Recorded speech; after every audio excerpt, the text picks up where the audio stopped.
Loneliness, silence, anxiety. Too many men are carrying it alone.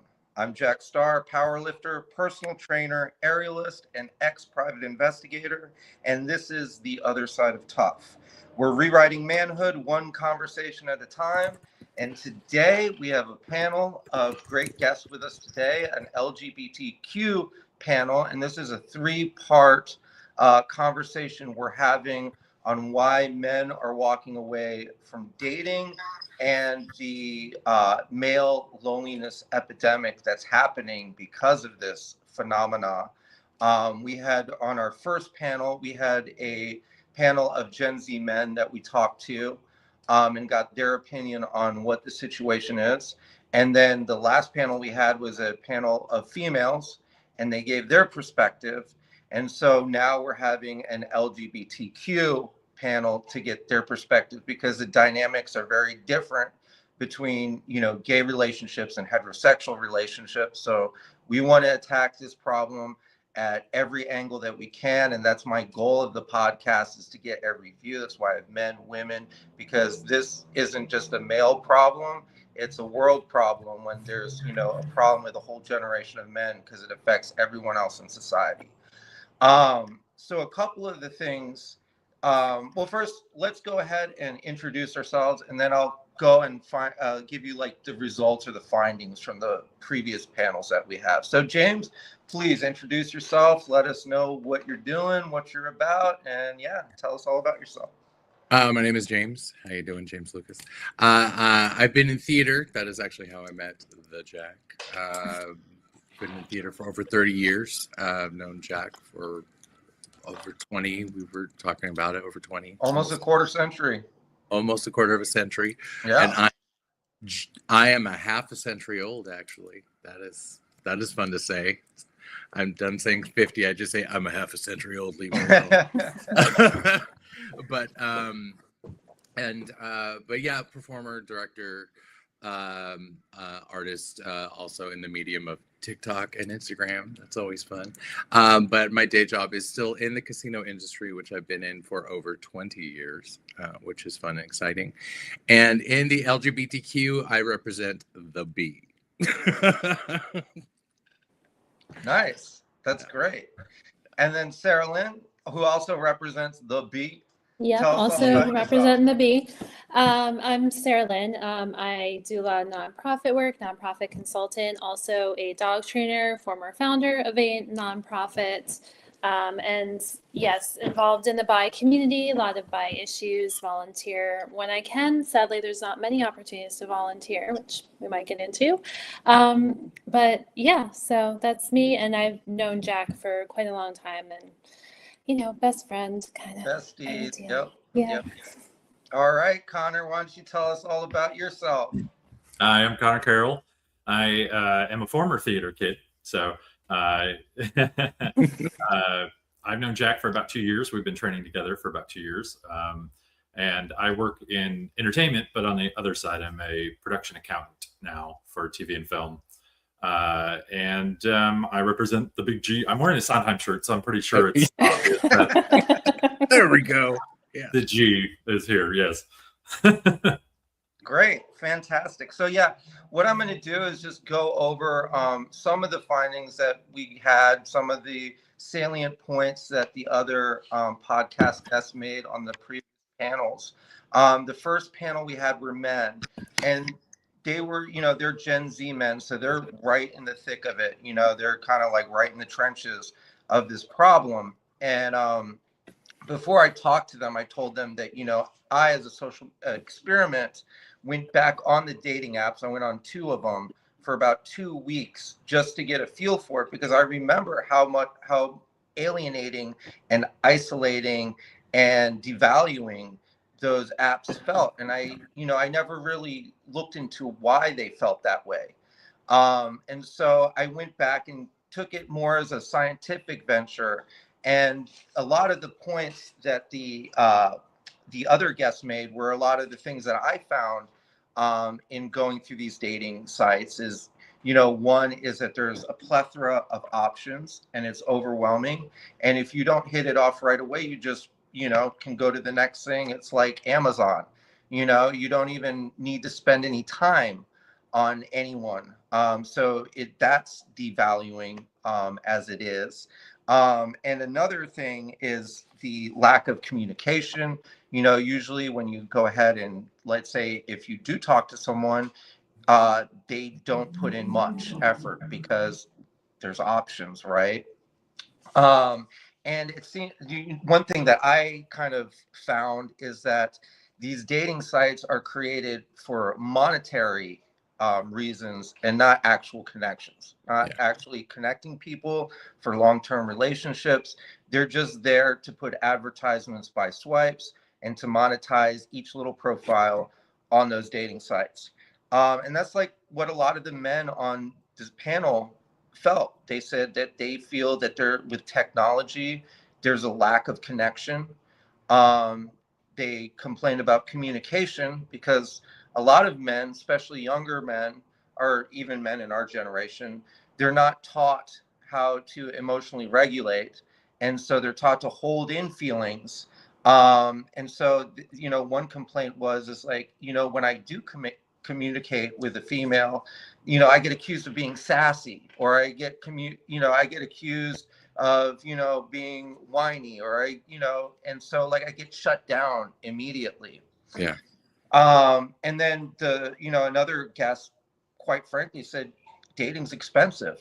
And, I'm not focusing on dating. I'm focusing on making money. And I was like, that's legitimate. As a man, that is a legitimate thing, is building your foundation and taking care of yourself and being stable. And, that's completely an understandable reason to walk away.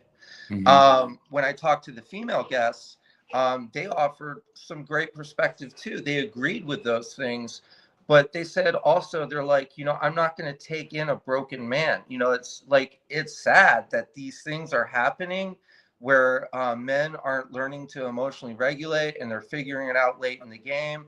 And that sort of thing. But a lot of these women are just said, it's not necessary I'm looking for, a sugar daddy or anything like that, or anything exciting. I'm just looking for someone safe, and with emotionally broken men, there's not a lot of safety, right? And I think that's what we're finding today in society, is like a lot of men are holding these emotions in, and they're breaking themselves, and they don't know how to communicate, and they don't know how to emotionally regulate. So when they do express feelings, they do feel very extreme. Whereas women, they have safe spaces within their community to express themselves, to, practice emotional regulation, where us as men, we don't have those spaces to do it. And then I'm just going to read off some statistics real quick about online dating that I read to them. One is men swipe right 61% of the time, and women only swipe right 4.5% of the time. When there is a connection made or a match made, only 10% lead to any type of conversation later.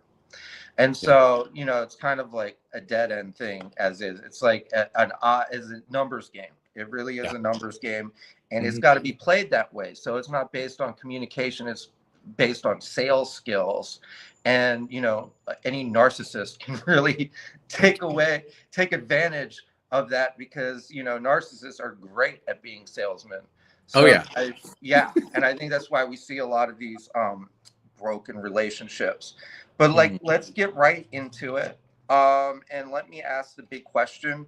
Why do you think, especially the younger generation of men, based on your perspectives, or, do you see it in the gay community as much as the straight community? Why do you think men are walking away, if they are? We'll start with you, James. They are. I do see it even in the queer community. And I remember, you had sent out the links to, and I watched the other two podcasts. So, and there was a lot of good points brought up by both the men and the women. And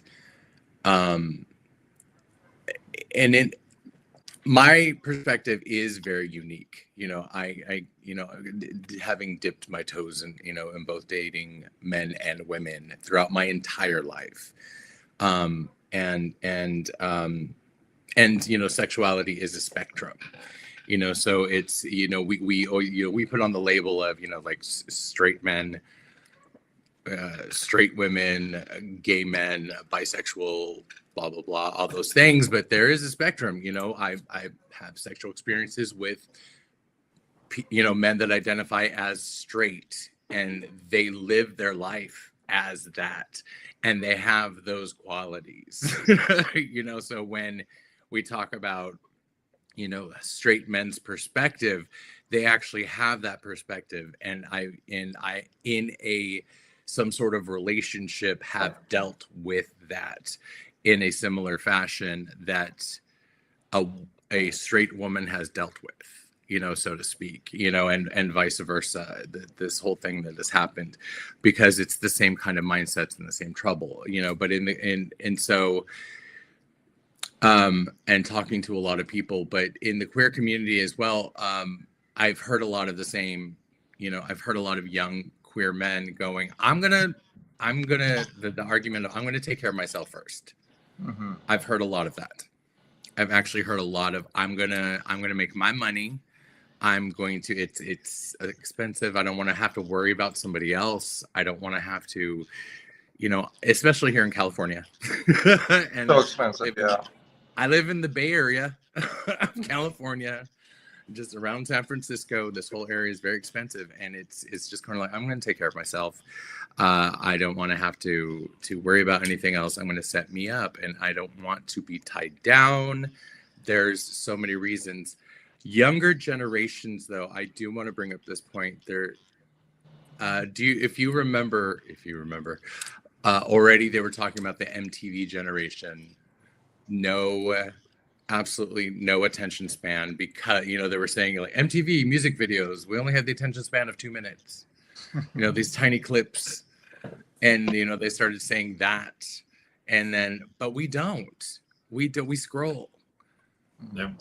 For everything is at our fingertips. The dating apps, it's the same. It is really the same concept. And when we face each people in person, that is as much attention span as we have, to a certain degree. And so it's like, and that is what we've trained in essence, younger generations, how to interact, how they've been trained to interact, is they have only so much to give, even to a human being. And in interacting with the younger generation, I have to train people that are 21 years old when they come into a casino. They only have to be 21, and I've trained 21-year-olds. They have the attention span of asthmatic gnats. Like they just do. Yeah. they can't interact for longer than this long. Yeah. And their attentions go elsewhere. And I honestly think that emotional readiness and emotional intelligence and emotional responsiveness is the same to a certain degree. And so I think maybe they have the emotional intelligence to be like, I don't think I can do this, whether they realize it or not. I don't know. Interesting. And just a follow-up, James, you were a bisexual male in Generation Generation X. Yeah. Generation X. Yep. And at least I remember from my perspective in this generation that, within males, bisexuality doesn't exist. Right. That's the thing. You know what I'm saying? Yeah. It's like, you go ahead and you have like one feeling towards a dude, you're gay. It's not bisexual. There's no person, So what was the challenge of you? Because you are married to a woman, so you've obviously proven that, whole thesis wrong. How much of a challenge was that? And do you think that the same challenge exists with the younger generation, or is it easier, or is it harder?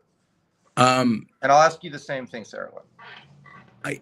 It exists. It still exists. I still, as you know, as she was mentioning, I as well. I do like I was saying on my TikTok, on my Instagram, I do education as much as I can. You know, like if you go to my pages, it looks like the bisexual flag threw up on it. Like I do as much education as I can. I get out there. I'm in people's faces in terms of that, and I want people. But bisexual erasure is very prevalent. On top of, you know, the entire queer community trying to be erased off the face of the planet. Bi erasure is very real, and it still is. It was far more prevalent. We had zero representation for a very long time. Now we have 0.63, maybe. You know, and but female bisexuality has you know 0.2 more. You know, I'm never gonna say it's, oh, they have so much more. I am never going to be that. I'm going to be like, they have some more. Yes. Yes. Yeah. It's not always the good kind. Right. And it's not always the good kind. Absolutely. She is absolutely correct. You know, but like what is that show? What is the hockey show? Because I haven't seen it rivalry. Yet. I have, yeah, exactly. Heated rivalry. All of a sudden, like that than gay men. Right. It's but all of a sudden, because of that, like bisexual men are super popular at the second. Like it's just, they're all over my TikTok and they're all over my Instagram, and you know, gay men have had more representation again. And it's not about who has more or what. I'm always happy for queer representation. Please, yes. Don't erase us. Any of us. Sorry, the cat just jumped on the table, scared the oh, yes, kitty representation. Get off my table. All right. But yes, anyway, so the representation, but yeah, there any, you know, like, oh, you have no, you're just in the closet, no, you're just pretending, no, you're, you know, it's like, no, it's absolutely possible. You know, there's also such a thing as, you know, again, like we have heteroflexible, homoflexible, you know, it is a spectrum, you know, regardless of how gay somebody acts. That's my favorite. Feminine, masculine, this whole thing. But it's kind of like, no, the erasure is real, still alive today. I think that younger people have it, the younger generations have it in many ways. I hate using the word better. They have it different in some more positive ways than we did. Okay. Let me say that. Yeah, and I will add a stat in here because, you know, Jack, I love my research and stats. Yeah. So this is from Rewrite the Byline, amazing organization. My friend Christina found it, runs it. And so although bi plus people make up approximately 60% of the LGBT community, only 6.67% of LGBT plus news coverage is of bi plus people and issues. So that's even with it, that's 6.6% of LGBTQ. So like the representation that we are getting is so low, so minuscule, even though we are the largest population of the LGBTQ spectrum. So that's how bad bi erasure is. It's not even just, you know, conversations with people, what's out in the media, what's out in the world, and services. Funding, I can't remember the specific statistic, but it's like non-existent. It's below 1% of all LGBTQ plus funding goes to bi programs. Yeah. And bi support, even though, you know, the rates of anxiety, financial stress, things like that are super high. Sexual violence against bi men is really high. And I read that statistic last time. So yep. And so there's stats to back it up, but even within the community, the representation is still hard and low. And so when you're facing the overall population, even though people have heard of it more, it doesn't mean they have any understanding of what it actually means, unfortunately.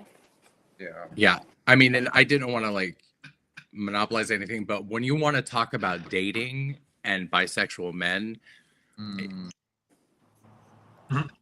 there's a lot of layers, right? And there's a lot of loneliness epidemic. I don't even get us started. Like it is like I'm just talking like sort of honestly I wanted to come in here keeping it, yes, from a queer perspective, bisexual perspective, to only a certain degree, because it is like, here, let me give you my book and you can read it later, because it is a totally different perspective with all of the regular male things heaped on top of it. Compounded. That's why I think, and that's why I think this discussion is so important, because it's especially within the gay male community that faces these things, because not only is there this male loneliness epidemic, not only is there all these issues that this generation of men are facing, but compound that with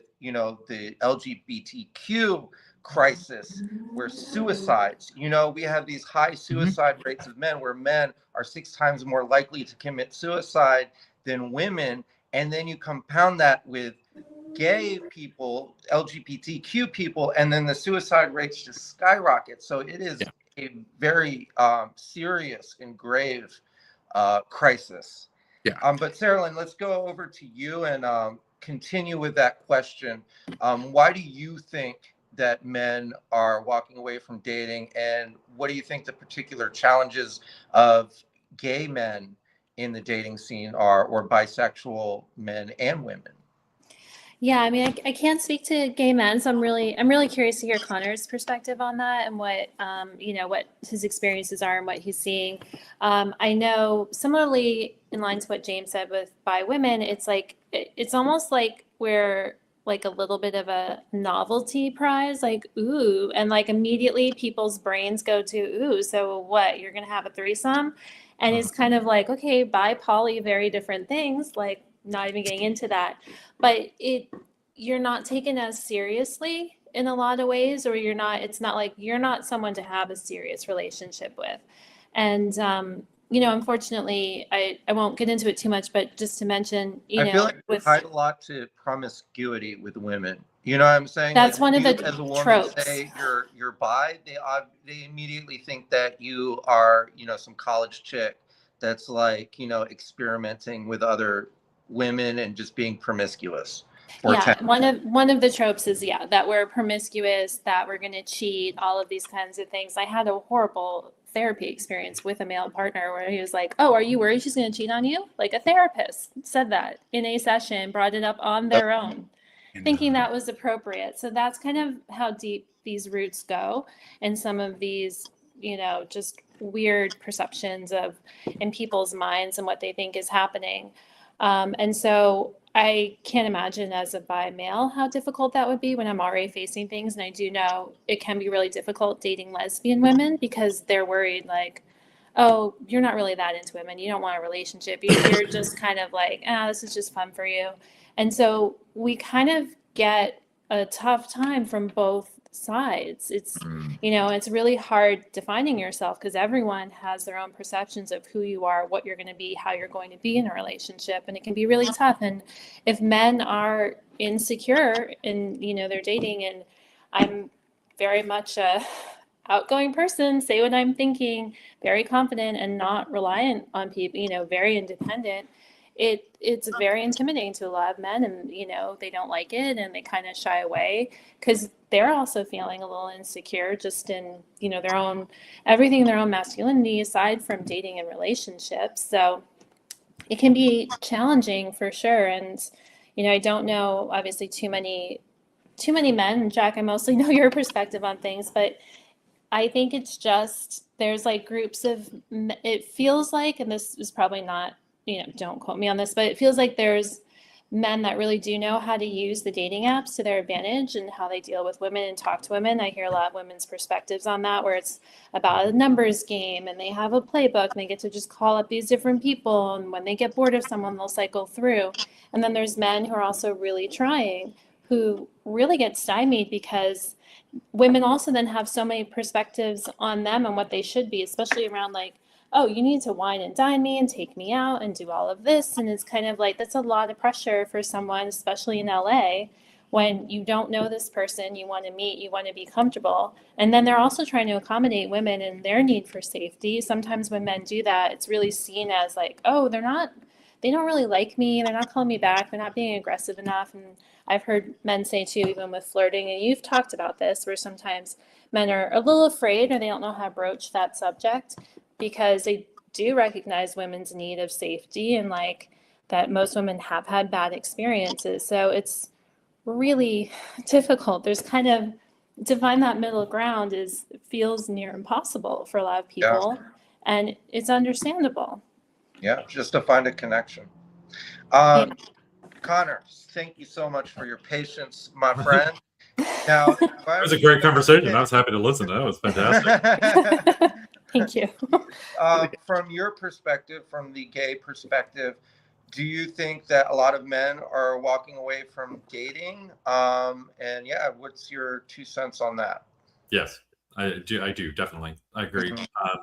I would also like to say one thing though, that having dated bi guys in the past, that I found is that No, I'm just kidding. yeah, is that there is a kind of in the media, the way bi men are portrayed a lot of the time, which is a total disservice.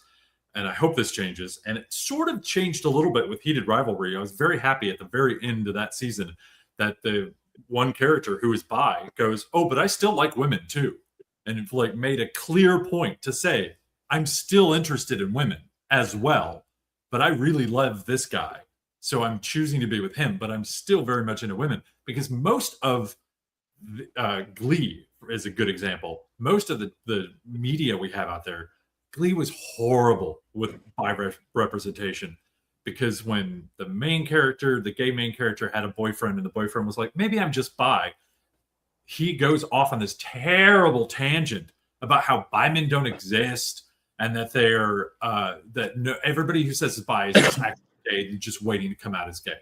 And that's absolutely not true. Yeah. Because I have dated bi men and I do know that they are definitely bi. It's a very strange thing for I'm a guy on a Kinsey 6 scale. If anybody knows what that means I have very, very little attraction to women, if any.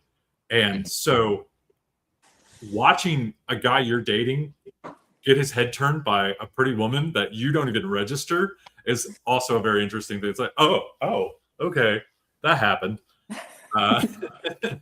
So they definitely exist. So it's kind of weird to see that media portrays it like they don't exist at all, and it's terrible. But from the gay perspective, yes, go ahead.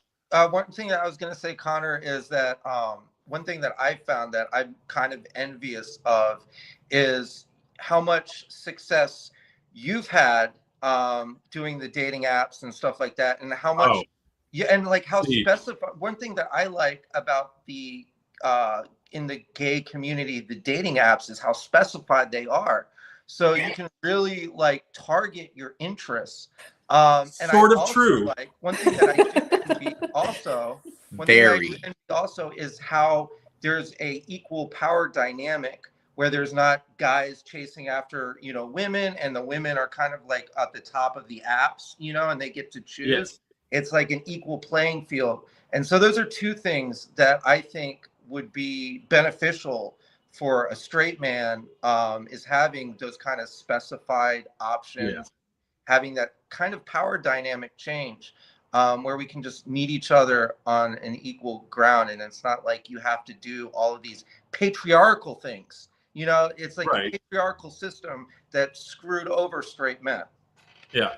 But with the gay dating apps specifically, there is a lot of, as James mentioned, a lot of people lacking emotional intelligence and knowing what they want. And like all of the people that I've met and dated in the last 2 years have been in person meeting. I have not met anybody on the dating apps that actually wanted to date. I met one person, one or two people, and then when I meet them in person, it's just like, oh no, these are not people I would want to be involved with. And then the rest of the people you start conversations with, and they go nowhere. And they completely ghost you, and then you're like, what's happening? And I don't have a lot of patience for it. So I, a lot of the time, will give people my number and be like, you want to go out? Give me a call. Let's do that. And some a few of them have called me, but then never make plans. So there's I don't know what this dynamic is with people who like say they want something and then they get enough attention, I guess, and then they leave. That's what I found. Yeah, go ahead. That's what I found with the female, with a lot of the females, at least in LA, and the dating thing is that they don't necessarily do it for dating. They do it for the attention. So they always have someone to talk to, and that's what I found. And like being strung along for like conversations with people or whatever, and it's just like, oh, they just want someone to text to or attention. They don't actually want a relationship. Right. So for me, it's been being in personal spaces and being with people that has been more of a success than anything. And I still, it's funny. It's like people say, oh, well, gay bars don't really have a place anymore because their apps are so easy for people to use. Well, the apps are really easy for people to use if they want just pure hookups. If they want to have sex, great. Easy, super easy for them to get that. If they want something else, if they want to date, if they want a relationship, terrible, because people don't use it for that. Wow. It's really tough to get people interested in using them that way.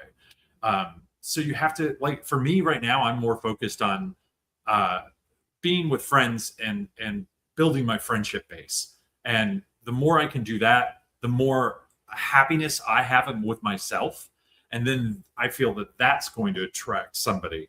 I'm very lucky I am dating a beautiful man right now who is incredible. But I also, we haven't had third date yet. So I don't know where this is going. But I'm excited to find out and see that. But again, a person I met in person. That I met at a club event that my ex took me to because I was not even that interested. And he took me to it, and this guy approached me and asked for my number. And I was like, okay. So just beating men off with a stick. I don't mean that literally. Literally. So to speak. Oh man. But it is interesting to see that there's so many people who are and I'm the last time I was on the show, people might have seen it, was I was in a poly relationship previous to this, and I have the capacity to be poly. But I think we also have this a lot of people are so desperate for relationships that they stick with things that don't work. And I was that way for decades. And when I hit my mid-40s and started working with you and started going to therapy and started learning more about myself and what I wanted and what I wanted out of relationships, I realized with the last poly relationship that I was in, it wasn't working for me and I needed to leave it. And it wasn't working for any of us, really. Yeah. So it was not a good place to hang into. And then if that hadn't happened, I never would have met the guy I'm dating now. So it's like, this is where I need to be. And I'm focusing on myself first. And I think that's what a lot of people are doing. They're focusing on themselves first and then, drawing people to them wherever they come. But I do I think that's a really people are not putting themselves out there as much as they could be. Yeah. And one thing that we've discussed on the other panels too, is that when men and women said this, is that we shouldn't be trying to fix people. They should already be healing and doing the work to fix themselves. Like, a lot of people are looking to be fixed. They're looking for a hero. You're only going to be your own hero. You can only fix yourself. And you got to come in as the complete package for someone, because you're just going to get another broken soul and you guys are just going to bring each other down. And I will say to that point, I am always a little careful with that too, because you don't want people to think that they have to be perfect, because they never will be. But if you accept yourself, you're aware of what's going on, you understand your triggers enough to know, okay, I really like this person, but I know this part of the relationship is really going to set me off, or this is maybe a bad pattern for me. even just having that small amount of awareness and recognition, I think, can make a really big change in the relationships that you find yourself in a lot of times, or drift into, or get involved in. And like, I think it's important too, because I think that's part of the pressure we all feel, is that we have to be perfect in some way, you know, whether it's you go out on a first date, you have to look perfect, you have to say the perfect thing, you have to be in the perfect, like, we think all of these things have to be so on and right, and everything has to be magical. I think there's still a lot of that going on, but I think it's really important that we don't have to be perfect people, but we need to be cognizant of who we are, what we want, what works for us, what doesn't, and in turn be respectful of those that we're encountering out in the world. Yeah. On the flip side of that, Saralyn, you're right, because there's also an authenticity problem. And people go out there and they don't present themselves as who they are and what they want, because they're afraid if they ask for what they really want, then people are going to run away from them. Like, I'm part of the kink community, and I didn't always used to lead with that. And so it was like, if I say that to somebody, are they going to be like, oh, that freaks me out, and leave? Or they, you know, but then I realized if I say that and they leave, they're not the right person for me. That is exactly what I need them to do. I need them to take themselves out of the equation. But people are so desperate to have something, some kind of connection, that they don't always live with that authenticity of who they are. Exactly. They don't live their authentic self. And that's part of the problem. Yeah. And I wanted to say, because when Saralyn brought this up, it sparked what I was going to mention earlier. You mentioned sort of the feeling you got, Jack, about, you know, going to the apps and how it made you feel. And I think two things are happening, sort of to broach the back on the subject. Two things are happening. I think that men in general, whether they're straight or they're queer, this would actually mostly pertain to straight men. When you're going to the apps, what you're seeing, what the women are putting down, you know, like 6'3" muscles, all those things, you have to, you know, be making six figures, all those things. See, the whole thing about it is patriarchy, right? And you said it yourself, the patriarchy has come back and bit men on the ass. It really has. It really has. Because here's the thing, is that men did that to women for centuries. Women were just those expectations just existed. The whole thing about it, though, is we didn't have the social media. It wasn't talked about. The women just had to be whatever those expectations, whatever era it was, whatever country it was, whatever scene it was. Their feet had to be bound. They had to wear corsets. They had to be this certain way. They're more like luxury cars than people. Right. And it just wasn't spoken about. And the men treated women like cattle to a certain degree. But now what men are being presented with is that idea on paper. Now, the women they're just being like, well, this is what I want. And that's what the men were doing then. They were just like, well, I want her to have a tiny waist, and I want her to be blonde, and I want her to wear red lipstick, and she has to wear high heels, and she has to cook like that. And so that's what the women did in the 50s. But what men are actually being presented with is that on paper or on a phone in their face. Yeah. And the women aren't doing it out of like, they're not being some vicious. No, it's a system we created. Right. You created, well, I mean, we created it. Men. I'm all you. No, men, straight men. Straight men. I filled out a dating app when I was younger, when I was on them things. Yes, I did the same thing. You know, we did, you know, we created that. And now that, you know, women have, you know, are in the position to where they're like, you know what, I can choose what I want. I can do, you know, I can do these things. I can now sit back and be like, okay, I have my choices. And you know what, I'm not going to settle for less. But also, at the same time, I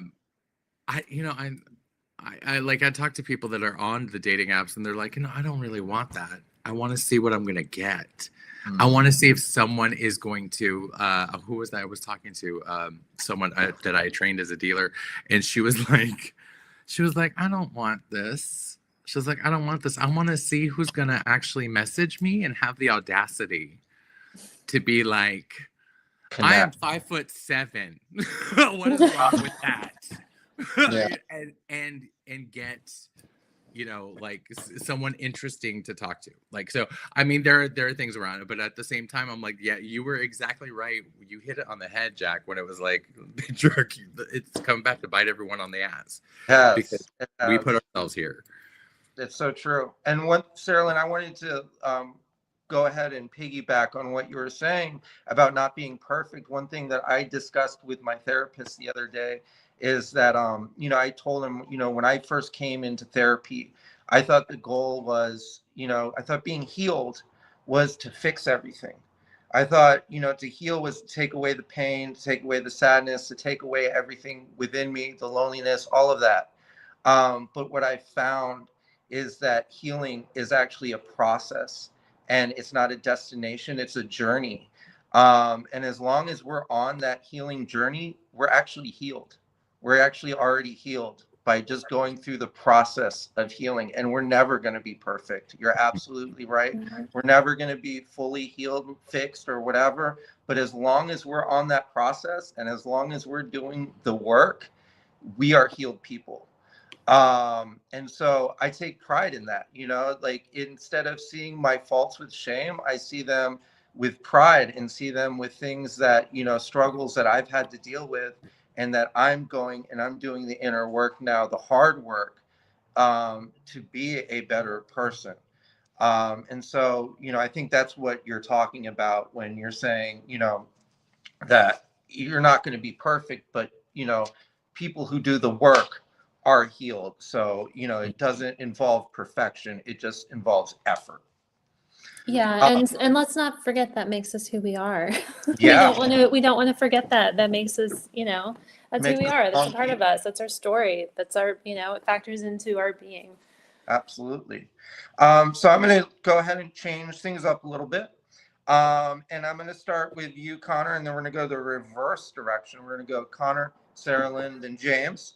And for James and Saralyn, I want you to take on both genders in this question.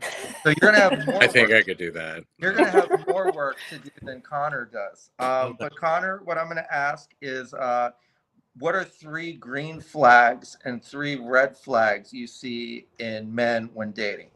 Oh, well, my favorite green red flag, because it's a combo there. Okay. Always is how how do they treat other people? How do they treat the help? Yes. How does somebody, when you're out to dinner with somebody, how do they deal with waiters? How do they deal with service people? How do they deal with people that they might see beneath them? And if they do see them as beneath them and don't treat them very well, yeah, done, out, done. But if you have somebody who's leads with kindness and empathy right away, and that's the big green flag. That's like that's a person I want to know and I want to be with. The authenticity thing. If people ask me for, like, this is what I like. This is, if they're easy to get to talk to about what they know they want, and they are present with that. They have the emotional intelligence to talk about that. That's another big green flag. That's amazing. And a third one. Sense of humor. That's a big green flag. If you can make me laugh, that's like probably one of my attractive points is humor. Yeah. And as far as the other red flags, if you don't lead with empathy, if you have the capacity to like be like, yeah, ICE isn't that bad and things like that, and it's like, come on, let's be real here. This is not a good place for our country to be in. And like, if they start talking about things like that, it's like, I can't deal with you. As long as they're talking about Ice Cube. Right. It's not that bad. Fine with that. But yeah. And I don't know. Let's see. I guess if they how strong their emotions can swing, if they can get angered really fast, or if they get they get Yeah. saddened by things too quickly, and they can't get out of it. That's something that can, like, if they can't, if it doesn't feel like they can take care of themselves emotionally, and sometimes even physically, that's a big red flag that you don't. It's like, I can't deal with that. I'm not here to be your parent. I'm here to be an equal with you. I don't want to be on unequal footing. Great. Those are some great red flag, green flags, and I share a lot of those too. Yeah. So, yeah, those are very relevant. Saralyn, you're gonna have to do men and women. You already did. Yeah. Well, there should be an overlap between the two, to be quite honest. It shouldn't be that different if we're looking at Right. being interested in Right. people because they're people and we want some connection with them. Mm-hmm. But Having said that, There's differences. But yeah, so I would say one big green flag for me is if someone donates or gives back to their community. I think having that social awareness of what's going on in the world and that we need a sense of community, that's huge. It speaks to so many other things.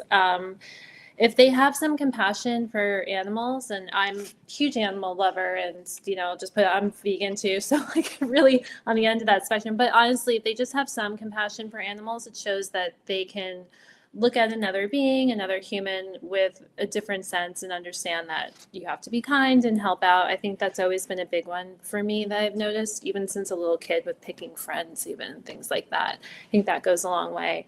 And then I think definitely just being curious, not being curious in the love bombing narcissistic way, but just being curious, asking questions of others and wanting to learn more. I think there's so much out in the world that to know and want to get involved with. I think those are all really big green flags that are important that I see, to me anyway.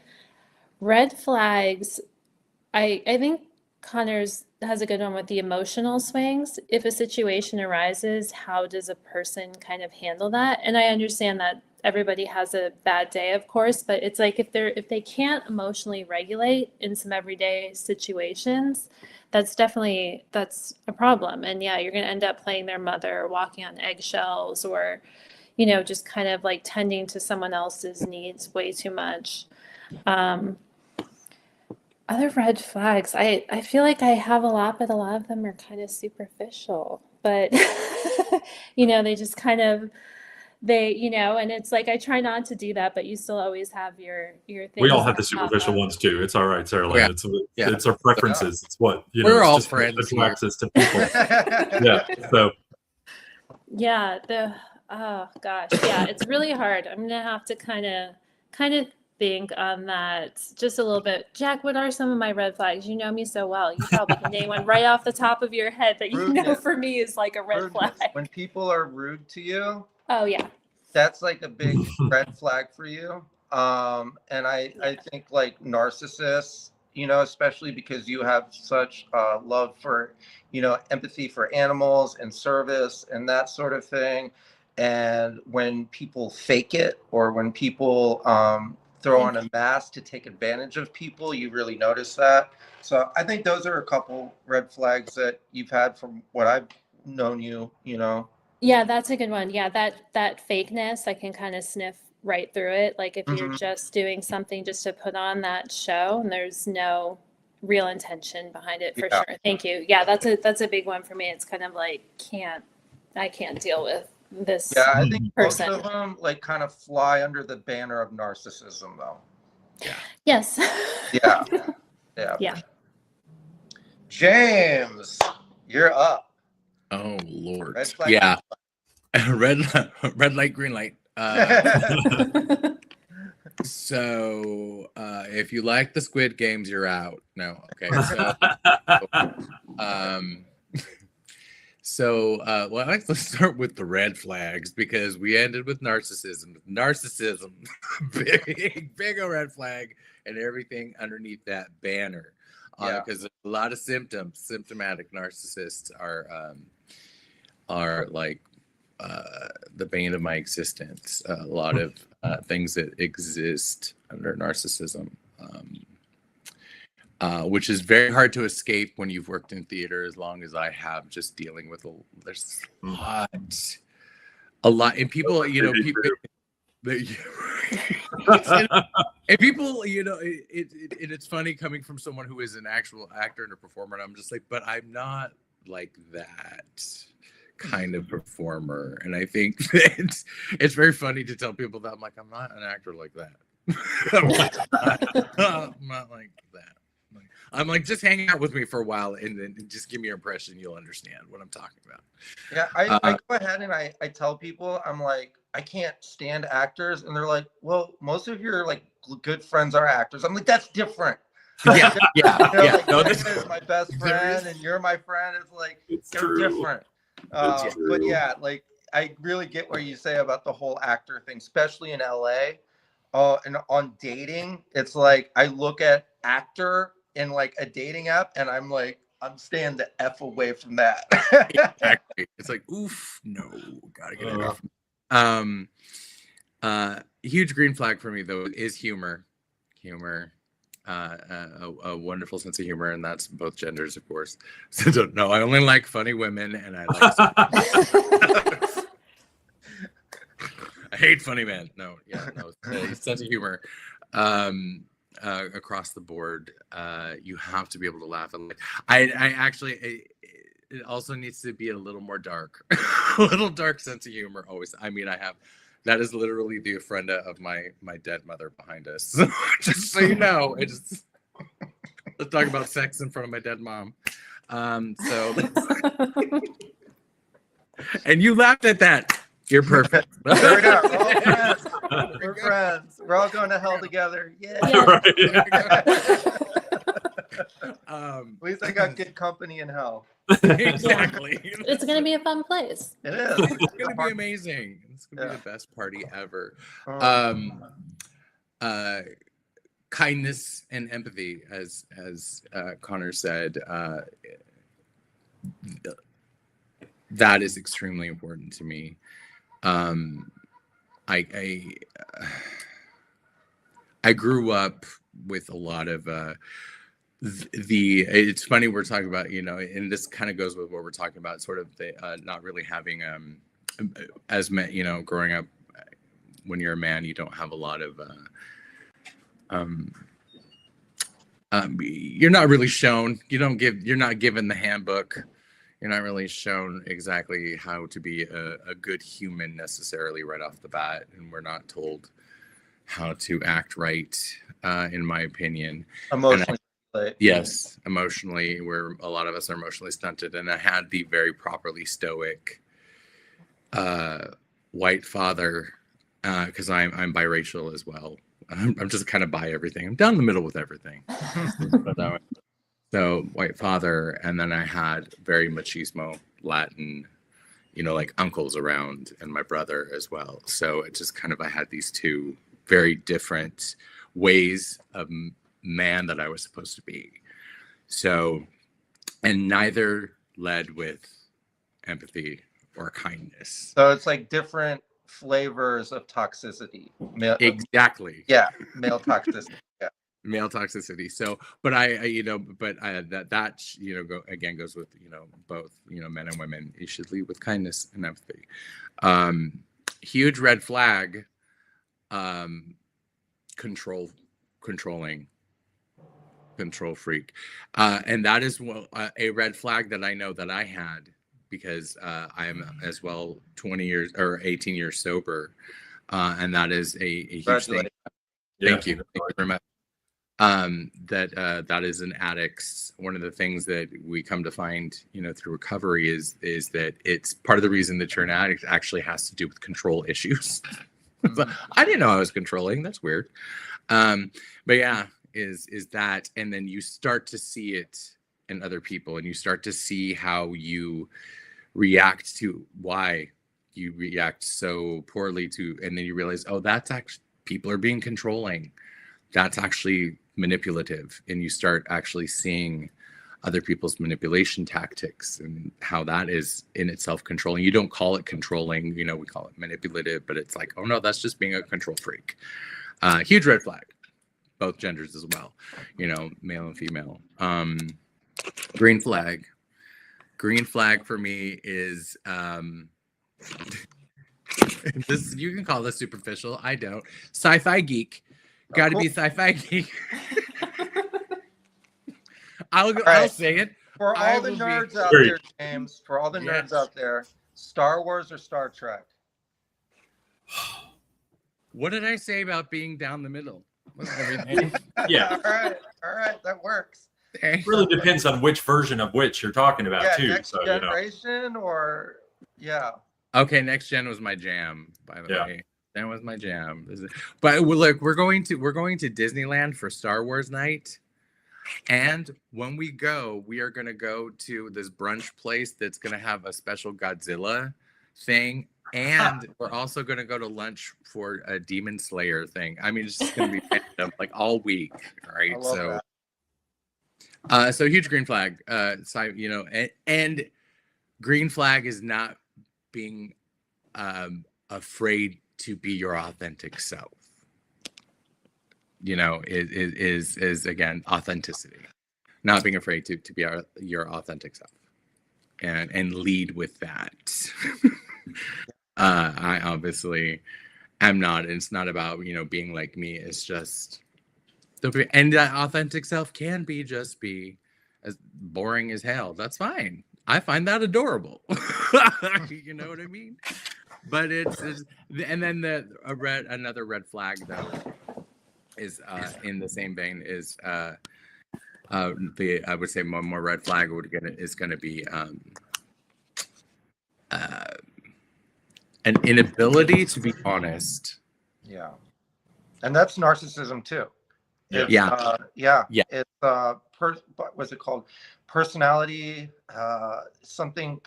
disorder. Borderline. Where they have so many layers within themselves that they can never get down to the authentic self because they've built so many masks that now that they are a completely disassociated person.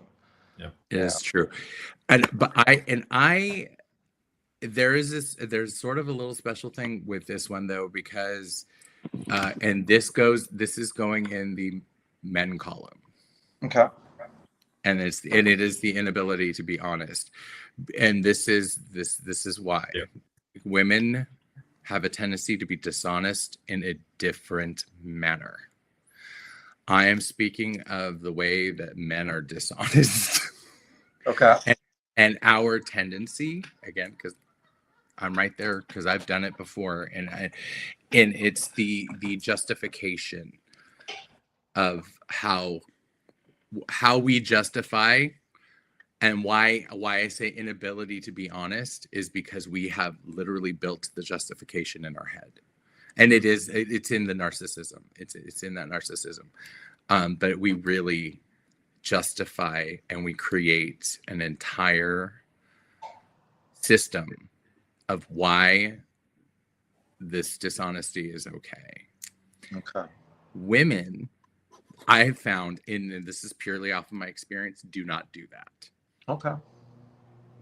Men do, and it's insidious. It is insidious. It's amazing. And I say it because I've done it. And then I've also spoken to many men about it because I am not afraid to confront anybody about anything. I think that men instead of acknowledging or accountability for their dishonesty, they create like evidence or a system to promote their dishonesty and make it kind of a truth within that. Yeah, like, exactly. I lied because I had all these reasons, but it still doesn't take away the fact that you lied. Right. Yeah, so beautifully put. So much better than me, because I just started having flashbacks. Yes. I was like, I can't form the words because I'm getting angry about something that happened 75 times to me. Yes, that was beautiful. Awesome. And I did, and then again, that's in a very special column. I mean, I don't want a woman to be dishonest either, but they have a tendency to just be like, I'm just gonna lie bold-faced to you, bye, and that's fine. I mean, not fine, but they're just like, I lied. Okay. Mm-hmm. Interesting. That was That's a very unique perspective, but yeah, I can see how that is, specifically gendered. Yeah. So the next question I'm going to come up with, and I'm going to go reverse order. So we're going to start with you, James, and then we're going to go Saralyn, and then Conor. The next question is, let me get it up a little bit to make sure that I have it right. Yes, that's an easy one. Do you think this generation, Generation Z or whatever, do you think this generation is cooked? That's what the youngins say. Do you think this generation is cooked, or do they have hope? Is it a new hope, or is it cooked? James, I'll have you start. The Jedi is not returning. Oh no. No, it's not. It's not a new hope. No, okay. I listened. I listened to the other two podcasts. Of course, there's hope. There's always hope. Never give up hope. I just had to shove all my gothness down to say that. Appreciate it. It's as positive as I get. I love it. But they have more tools than any of the other generations have ever had, which can go two ways. It can be their detriment, or it can be their new hope. I think there is hope if things are used correctly. But again, what gets in the way is this zero attention span. That's their main challenge. Yes, and the zero attention span leads to this lack of connection. Okay.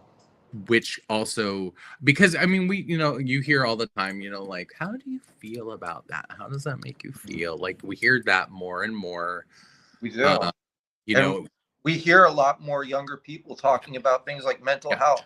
Like you heard me talk about Alyssa Liu in the last one, and I think she's such a great beacon for this next generation, because she's promoting mental health and taking a whole new perspective than this dreaded boomer perspective that we've had shoved down our throats. Is work until you die and everything is material. And this girl is like, no, I'm gonna go out and do my own thing. I'm gonna have fun, and she won anyways. And it kind of it was like, fuck you, and I loved it. And that is amazing. Mm-hmm. I think so that's exactly what I mean, is they have it all. Like, they have what is so available to them if they take advantage of it. Mm-hmm. But what I also believe is that they need to not ignore, and because what they do need is 3% of the boomer. They do. And the discipline. Yes. That's what's lacking, is that they cannot completely ignore everything else. You know what I mean? It can't just be like, I can't do it right now because I just, I'm just not feeling it. It cannot be that. You can't, because there are times you really just know you just got to get your ass up and you got to fucking work. Do it. But it's just today, and then tomorrow we will do it. Tomorrow we're gonna, okay, I can't today. You know what I mean? It has to be the combination. It's got to be the combination, and then take advantage of all the other resources you have. All of this. And so then I believe then we can make a beautiful souffle with them. I like that. Throwing in the bi perspective to solve the generational issues. I love that. All right, Saralyn, how about you?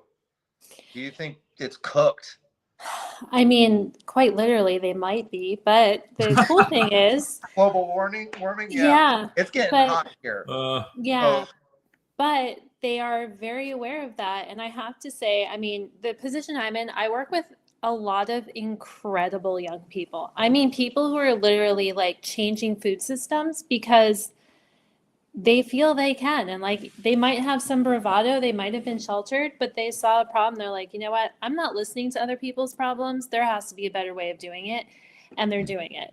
And I see people, doing education and programs that is so oriented to social justice movements and so much more awareness of all of the people in the world and like what it means to actually help someone. And granted, I'm around a lot of volunteers and stuff like that and like kind of work in that space. But I think they have this, it's almost like this boldness of just, we don't have to accept this. And they are finding ways of figuring it out and doing it. And they aren't afraid to question a lot of the systems in place, or even a lot of the people in place. When you have 20-year-olds in a room full of billionaires asking them, why are you still billionaires? That's bold. That is not something, pop stars of our generation would have ever done. They would have been afraid of the blowback.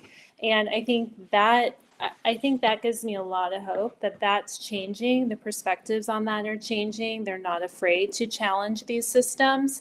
And I think they see things falling apart in politics, and we're seeing more younger people creep into that world as well as many others. So it does give me a lot of hope. I am concerned that we need the older generations to get out of the way or support. I think that's right now a really big issue kind of going on in the world. But I see so many younger people I'm really admire. And I think, if kind of our generation would look at them that way, maybe it would help out a little bit more, because they need support, but they definitely have a lot. They have a lot going on.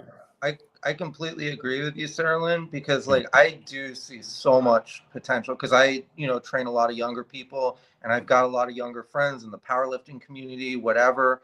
And I just see like so much talent, so much insight, so much stuff that like that I wasn't, so much awareness that I didn't have when I was their age. And I'm like, there is so much potential here, yet there is no support structure for them. The older generation is literally trying to sabotage them every point of the way.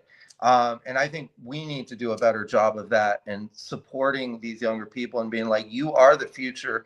You have a chance to like take what we messed up and make it into something better. But I completely am with you on that, is that we need to support this younger generation. Yeah, and we do need to get people out in the real world. As I see a lot of like online activism, and you can't change a problem on the ground by talking about it on social media. Like, you need to get out in your community, you need to interact, it's really wonderful that people have more compassion and want to help others, but we need people on the ground in communities. And I will forever say it, any chance I get, people need to get out and volunteer. That's like a big way to reconnect, get community, even find that romantic partner. But just I think that's where maybe they're lacking, that they do get a little too lost in this digital world and not realize that you have to get out, you have to do the hard work, you have to do the physical lifting, you have to just be there and actually show up. And it is hard emotionally as well as physically at times. So I think that's the trap, that it's one trap that could also be happening with the younger generation, is just getting that movement, like physical, actionable movement behind all of these ideas and drives that they have. Yeah. Yeah. And you know what? Like, dating someone by meeting them, volunteering, you're going to gain a real connection there. You're going to gain like, something that you are both passionate about, and you're going to have a real connecting point on there. So I think that is like a great piece of advice. Yeah. Anything social. One And don't, in dating is to do something in the world that you're passionate about, and you're going to find people that are like-minded, and you're going to really be able to make those connections. Yeah, and don't go in there, and I tell people all the time to volunteer, don't go in there like, I'm gonna put on my best outfit, I'm gonna look so good, doing all that. Like, don't go in there with that. Go in there to actually just do what feels fulfilling to you, and everything flows naturally after that point. Yeah. Love that. Conor, you're next. Yeah. Is the new generation cooked? It's really hard for me to answer this, because I I don't have a lot of younger friends and younger people in my life. I'm about to turn 51 next month, and it is everybody I know is older, except for the guy I'm dating now, which is also weird. That is the first time ever in dating a younger person now. Not that younger, only 43, but Thank you for qualifying that. Yeah. But I don't know, like, he's still in my generation, but I don't know people in younger generations. But when I do see them, they fill me with so much hope. And I'm going to call out somebody that's been on your podcast, who's one of your good friends, Jack, is Justin. Yeah, that's my coach. Yes, your coach. I was so impressed with Justin, and he gave me so much hope because his emotional intelligence is like through the roof. Yeah. It was like, dude, you are amazing. Yeah. That was like Conor, I'm such a diva.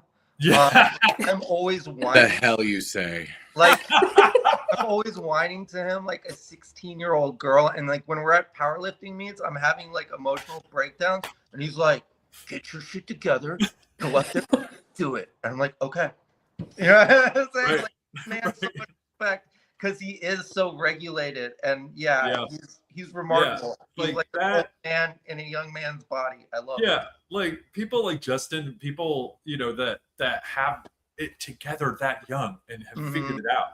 Because all I see on my side is the people being disenfranchised all the time, left and right. How the rich keep getting richer and making it harder for everybody else to live, and it's really disturbing. But it's like Saralyn said, you got these young people who are standing up and going, "Why are you still a billionaire? What the hell's that about?" And that is amazing. And that's so. I think there's definitely hope, but it's hard to see sometimes that hope through all of the flooding of bad news and terrible things happening all the time. It gets a lot to deal with, but you're right. You have to remember those people and think about that next generation who's coming up and doing things that just have the emotional intelligence to make that happen. And that's a beautiful thing to see when it happens, when I see it. So, yeah. Fantastic. And I'm going to ask one more question, and then we'll get into the appreciation thing. But the last question I have is, how do you think that we can support men in being, what do you think we can do to help solve this male loneliness epidemic, and how do we get men to not only get in better or to have relationships, but to have sustainable relationships? And James, I'll start with you. I'm going to be right back. Bye. Let's all just sit here and stare. No.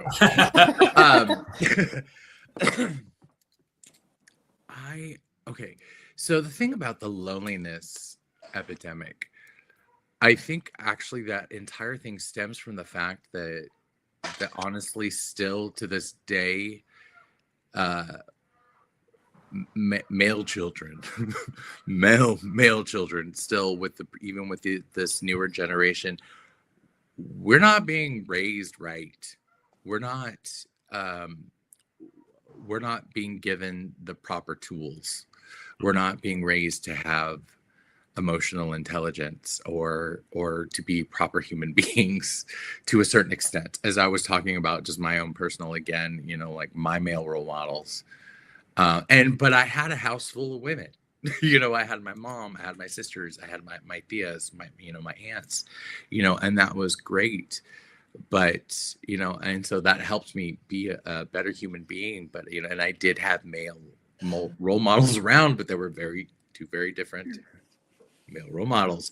And, my dad was gone a lot, because what I got from my dad was, working, and he was gone a lot because of it. And so that was that thing, the male is the provider.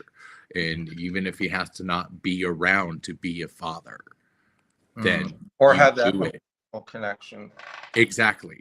Yeah. So, for a very long time, my dad and I have a great relationship now. And it's funny, when I was answering the questionnaire you had me answer, it was two of my answers right after each other. It's like, who was a male role model for you? My father now is, because looking back and who my father is now, and realizing the kind of person my father is a wonderful man.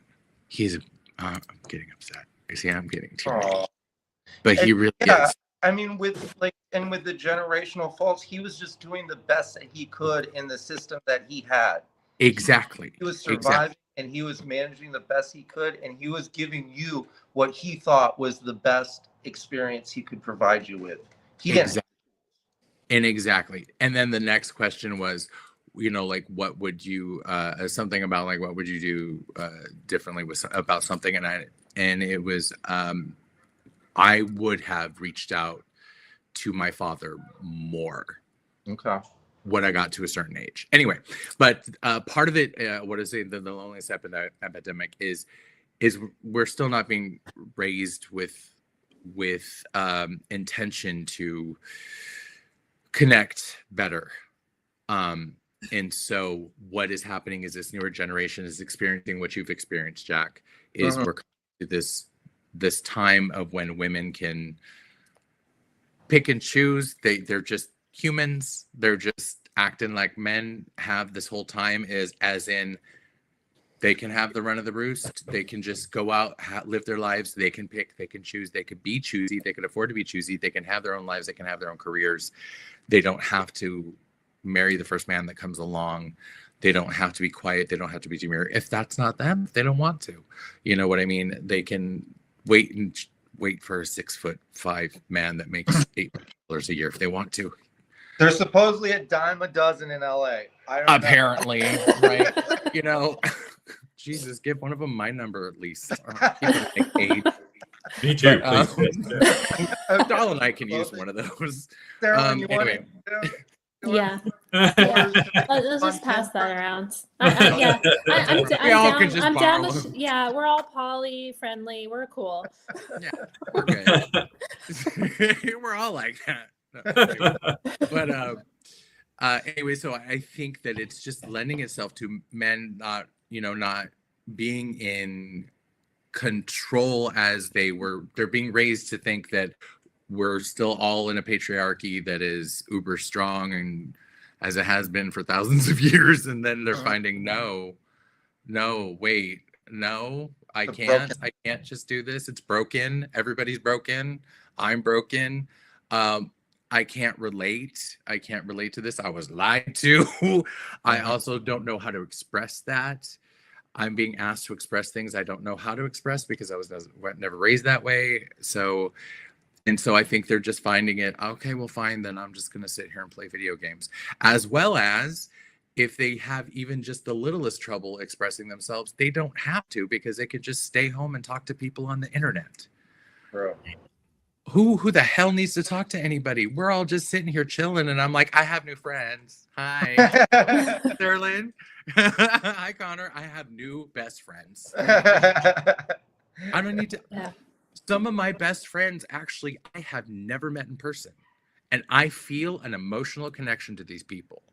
Like, I honestly do, and I'm extremely close to them. I've never met them in person, ever, because of the interwebs. And that is the generation, even me, half a century old, even me, imagine just being born into this and being that generation that is all of your interaction. So I think that as well is part of it. Is it self-inflicted, as well as just the fact is they're still being raised into this patriarchy that is broken. Yeah.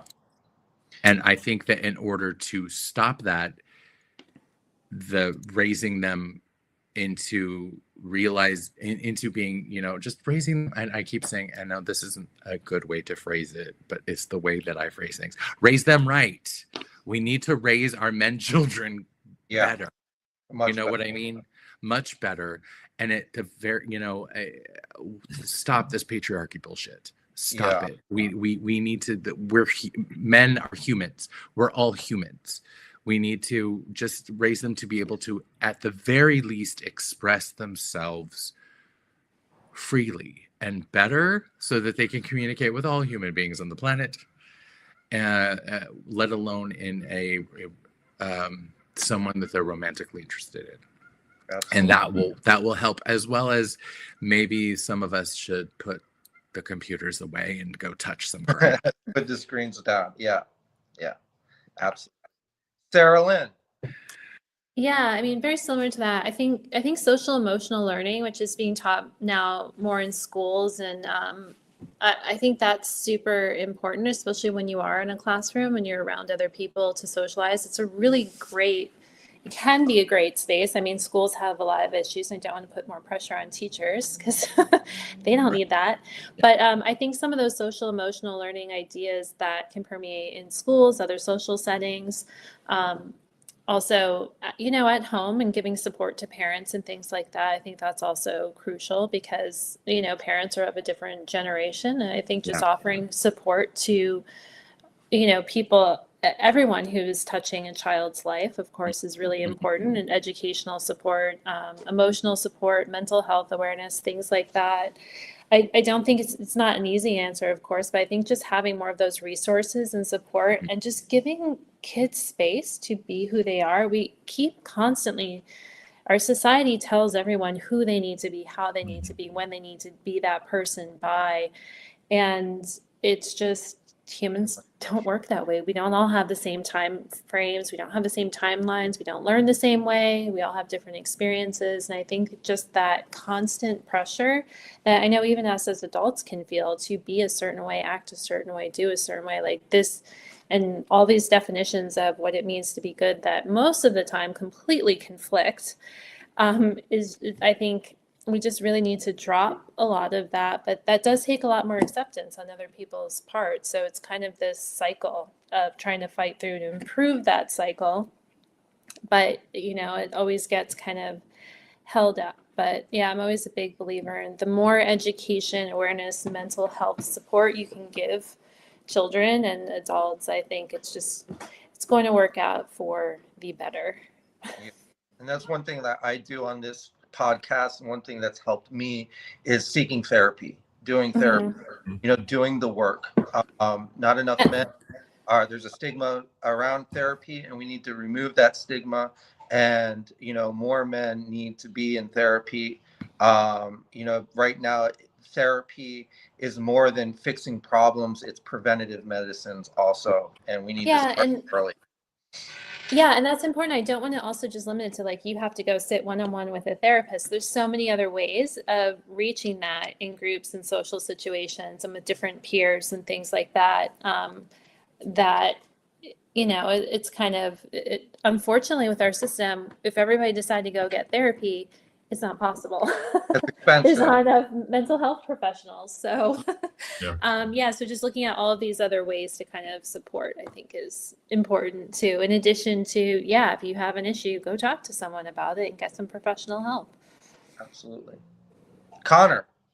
Yeah, I agree with Saralyn. The therapy is great because for me, it's also, again, what Saralyn was saying of alternative ways. I've found myself in my 50s now having more friends than I've ever had and being more social than I've ever been because I've found spaces to put myself into. And I think that we need to encourage people to put themselves into spaces, either online spaces or physical spaces where they can meet people and with different perspectives and just to have some face-to-face time with people. I have a men's group that I meet every other Thursday. I have a friends group that I go to the Thursday nights at the Eagle Bar here in LA, and then Monday nights I do these hikes now with this men's group that does hikes on at Griffith Park. And I've met so many amazing people through these things that it's, there's so much to do that you can put yourself into these spaces and you will learn more about yourself too when you make those connections with other people. Absolutely. So it's very important to do that. I think we need to encourage people to do that more. Yeah, that's amazing. I love all those different groups and support. That's cool. Yeah. And and because of the internet, we have so many ways to find those groups and those connections and places to do those things. Exactly. So, yeah. Yeah, and I think that's like one thing that has become a standard theme in my podcast is that men need more spaces for them to commune and to discuss these issues instead of being so isolated. And I think that's a lot is men feel that their problems or the things that they're facing are weaknesses, and they're afraid to tell other men because they're going to be judged. But a lot of other men are going through the same thing. And if we met in these communal spaces and we actually discussed that, we would find that, you know, what the problem is so we could fix it instead of hiding it and being isolated. Yeah. And I think the more we encourage men to get into these spaces and make friendships with other men, for gay men, platonic friendships, and for straight men, other men friends, they learn more about themselves, and then they draw those partners that they want into their lives because they're more well-rounded people, and their emotional intelligence starts going up, and they can interact with people on a better way, on a better wavelength with people. So I think it's an important thing to do, to encourage people to do that more. Yeah. So we're running out of time. We've done. This is one of the longest ones, but it's we're all talkers. That's a problem. We could go on for like hours. But this is great. But I just wanted to say I usually tell everyone something I appreciate about them, and what I appreciate about all of you is having the bravery to come out and be so open about your sexuality with me, being vulnerable about it, and being so open about it. It takes a lot of bravery and courage to discuss these things, especially when you see the numbers, you see the suicide numbers, you see, just the pressure and stress that people in the LGBT community face. So I appreciate all your advocacy. I know every one of you is an advocate in supporting, the LGBT community, and just, people that are suicidal or people that are depressed in general, that are trying to find their identities and find solace in being who they are, their authentic selves. And I appreciate all your efforts in doing that. We need more people like you, especially in Generation X, to like step it up and be there for this younger generation, tell them that it's okay, to be whatever sexuality you are, to identify however you want, to be authentically yourself. So I think, this is a huge step here, is having people like you promoting this younger generation. And that's why I don't think this younger generation is cooked, because they have potential, and there's people from the older generation like you to be mentors and advocates for. So I really appreciate you all. And with that, I'm going to end it off. So thank you all so much. That's it for today's episode of The Other Side of Tough. I'm Jack Starr, reminding you that real strength is found on the other side. Catch you on the next one. Thank you all. Have a great weekend. Bye. Bye. Bye.